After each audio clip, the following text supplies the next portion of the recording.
Magandang araw sa inyo mga kaibigan. Itong ating almusalita sa araw na ito, November 14. Ang ebanghelyo natin ay Luke 17, 7 to 10.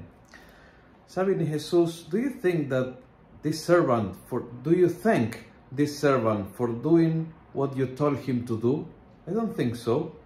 And therefore, when you have done all that you have been told to do, you should say, we are no more than servants. We have only done our duty. Naglilingkod dahil sa sense of duty, hindi dahil sa pasalamat na hinihintay. Ito ay mula sa Panginoon o mula sa mga tao.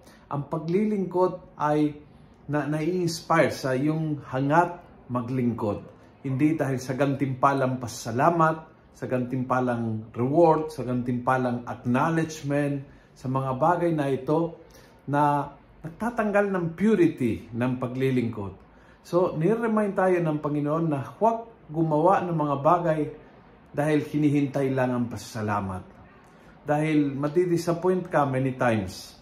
Tsaka mawawala ang gana dahil people not always know how to give thanks. At magiging napakababaw ang motivasyon mo para maglingkod. Mawawala yung sense of responsibility and duty.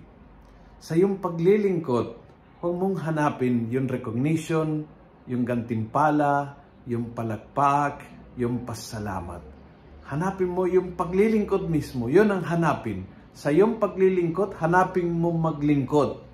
At yun ay magiging pinakabukal ng kaligayahan ng isang tunay na lingkod ng Panginoon. Kung nagustuhan mo ang video ito, pass it on.